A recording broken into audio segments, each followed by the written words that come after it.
E aí, tudo bem? Você está no Tecnorama, a teoria dos heróis. Chegou a hora da gente falar sobre o tão aguardado filme da Viúva Negra. Por isso, se liga. Spoilers à frente para você entender a importância desse filme e também sobre os erros que ele possui. Pois é, ele não é um filme perfeito, mas tem mais qualidades que defeitos. E é talvez o filme da Marvel que mais consegue se diferenciar por não carregar tanto as conexões com outros personagens.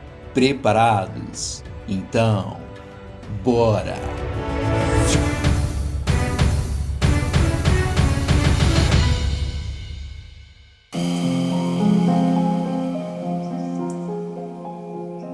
A estreia de Viúva Negra é um divisor de águas para a Marvel e pra gente que é fã. Com certeza é o filme mais prejudicado do MCU e também um dos maiores do cinema. E que chega depois de muito tempo, fazendo com que a gente tenha que escolher entre duas opções: cinema ou streaming, ou seja, cinema ou TV. E eu fui de TV pelo Premier Access da Disney Plus, mas eu confesso que a percepção como um filme blockbuster não é a mesma coisa do cinema.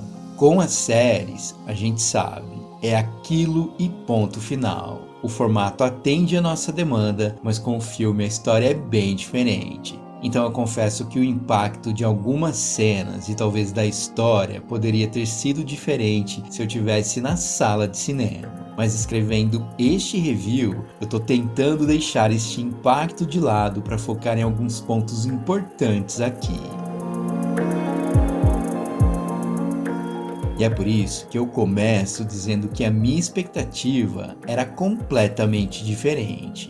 Tudo porque eu realmente acreditava em algo voltado ao Guardião Vermelho e a um novo e provável super soro do soldado. Na verdade, isso está no filme, mas tem sua importância reduzida a praticamente nada. A importância do sangue do Guardião Vermelho só vale para ele mesmo. Alexei Shostakov, que é no filme um saudosista nato, diga-se de passagem, e como alívio cômico ele funciona muito bem no filme. Sua saudade dos bons e velhos tempos de confrontos rende cenas muito hilárias, mas também tornam ele e Melina meros coadjuvantes da história. Não que eu esperasse protagonismo aqui, mas em relação ao futuro dos dois, estamos diante de uma das maiores incógnitas do filme. Apesar de Viúva Negra dizer que Melina seria a encarregada de copiar a fórmula do antídoto contra a manipulação das viúvas negras, a responsável por viajar o mundo todo seria Helena Belova. E para mim, deixar de lado Rachel Weisz no papel de Melina é um baita desperdício. Assim como é um baita desperdício não inserir um pouquinho do sangue do Guardião nesse roteiro. Pra mim, o lance de Ross no filme ia além da caçada a Natasha Romanoff. Como eu havia teorizado, Ross poderia estar em busca do sangue dele para termos talvez a primeira conexão com o Hulk vermelho no MCU. Card aqui em cima se você não tá entendendo. Mas enfim, não rolou.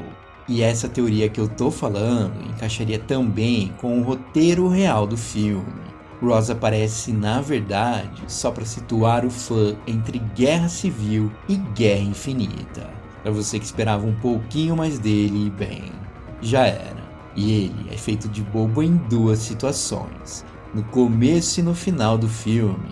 O detalhe é que na cena final fica subentendido que a viúva deu conta sozinha na cavalaria. E tudo bem, a gente sabe que ela dá conta.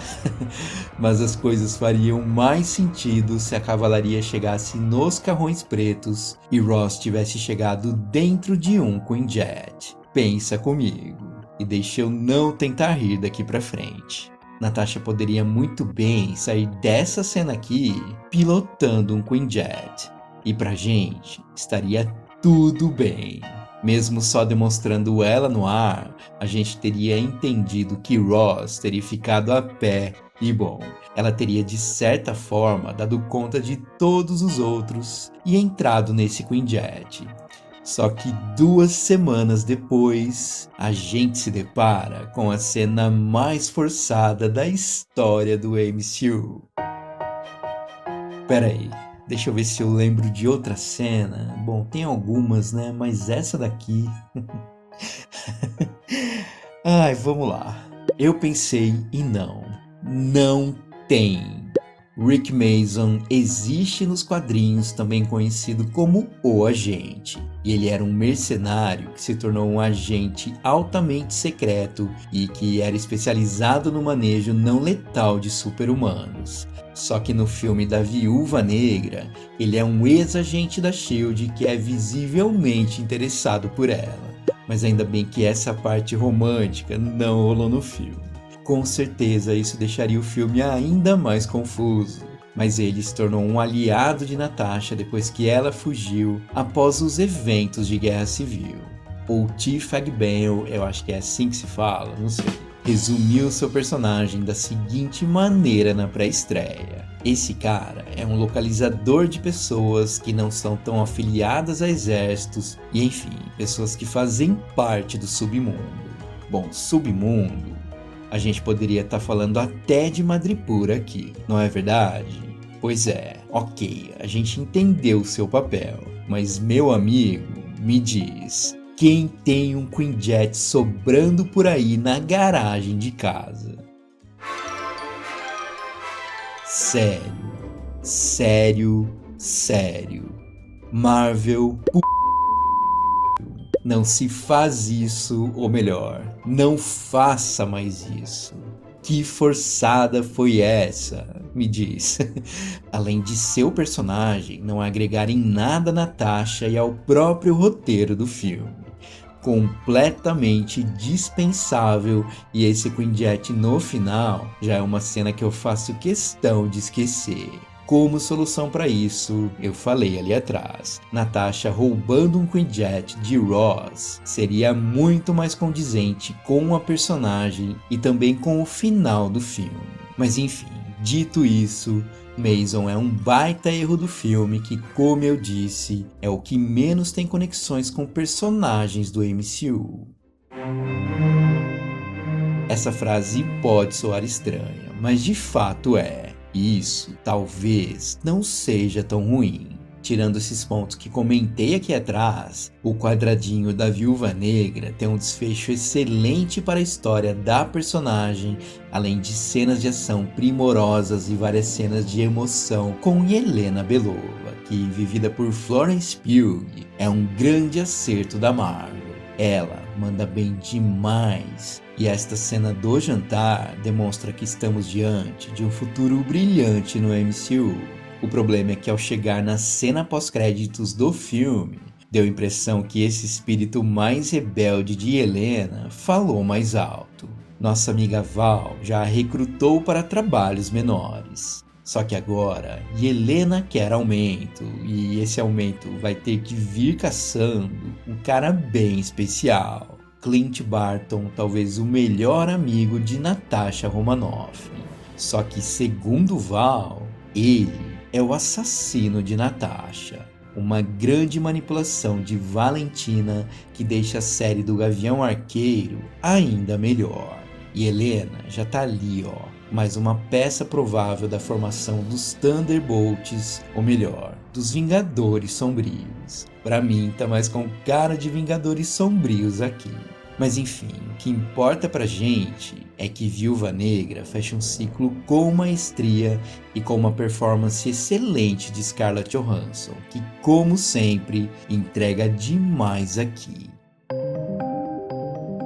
Os 15 primeiros minutos do filme já resumem de forma única a nossa Viúva Negra. A garota que a interpreta adolescente é Ever Anderson, filha de Mila Jovovich, e ela manda muito bem nesse papel. A Marvel aqui é capaz de resumir a história da viúva sem que a própria audiência precisasse saber mais sobre ela. Está tudo ali.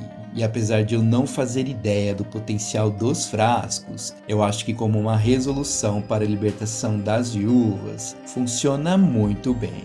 Só que ainda assim, algumas cenas se tornam desnecessárias. Eu não acreditei na hora que eu vi essa cena cujo final a gente já sabia.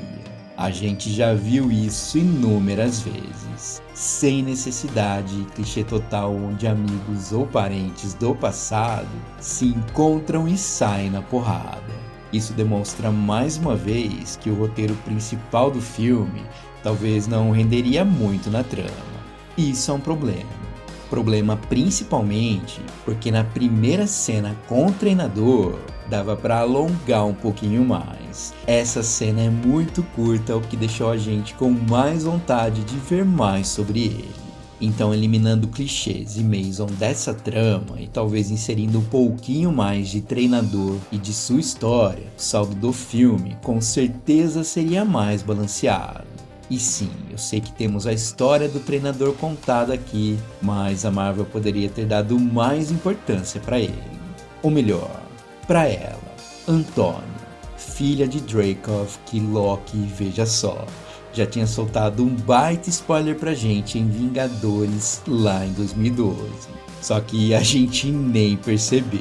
Há muito tempo o treinador já estava inserido no MCU e a gente não pegou essa sacada.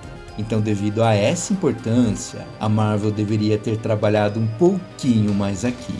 Mesmo assim, podemos contar com um plot twist gigantesco, a revelação de que o treinador é ela, Antônia.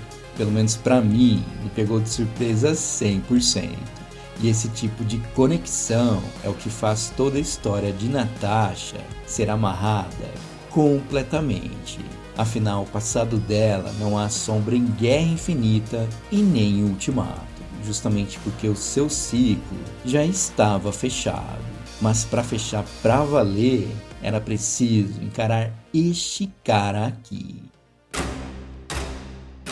Dreykov e Ray Winstone convence demais pra gente. A direção e a edição também fazem um belo trabalho nesses quadros, porque em muitas cenas desses diálogos, o enquadramento era muito parecido com os quadrinhos. Tudo fica mais tenso quando usamos esses planos bem mais fechados. E se você reparar nisso, grande parte deste final é desse jeito, que traz pra gente um drama bem maior vivido pela Natasha e colocar a solução dos dois cara a cara, mas sem ela poder matá-lo, meu, é genial. E o lance do nervo, melhor ainda. Só que para nossa surpresa, a morte de Dreykov tem tudo a ver com o legado que Helena vai carregar no futuro. É ela que mata Dreykov, e realmente eu não esperava por isso. E aí, derrubar a Sala Vermelha já fazia parte do todo também.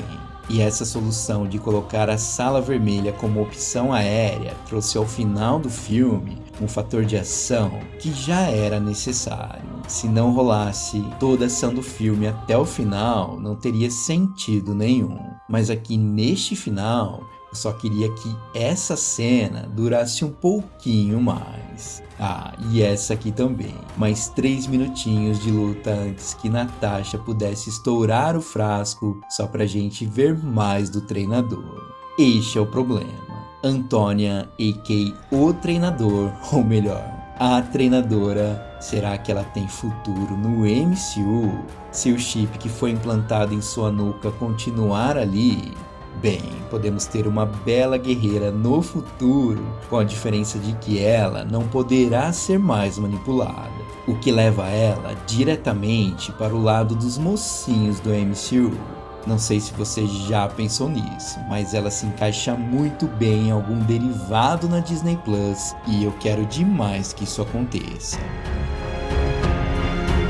Mas enfim, com o ciclo de Natasha fechado, o filme solo da personagem é a melhor opção que poderíamos ter de uma história que fica ali, entre dois filmes gigantescos do MCU, Guerra Civil e Guerra Infinita. Ele não é perfeito como um todo, mas é perfeito para Viúva Negra. Pontas soltas existem, extravagâncias e clichês desnecessários, mas tudo isso não tira o brilho do filme, que é muito importante para a personagem e para Marvel também.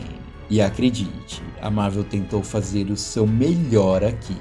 E eu acho que apesar dessas críticas que eu citei, a Marvel conseguiu. Só que agora o que importa é o seu review. Deixa aí nos comentários o que você achou de Viúva Negra pra gente discutir. É um bom filme, eu diria que é um ótimo filme. Tirando essas coisinhas que me irritaram, é filme pra ver novamente. Mais do que a Marvel entregou, na boa, não dava pra fazer. Assista porque vale muito a pena. E agora é hora da gente ativar o nosso reator quântico e desfazer todo este rolê.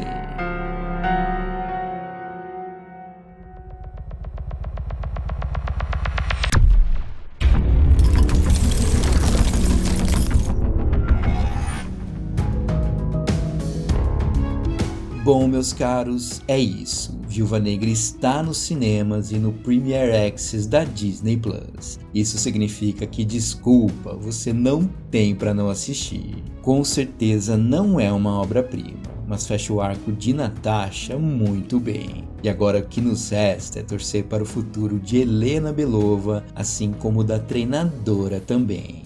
Quanto a Melina e Guardião Vermelho, eu ainda espero eles no futuro do MCU. Já quanto a Mason, bem, deixaremos ele no limbo do esquecimento, com certeza. Deixe o seu like e espalhe a palavra, porque este é o Tecnorama, a teoria dos heróis. Eu fico por aqui, um abraço, até mais.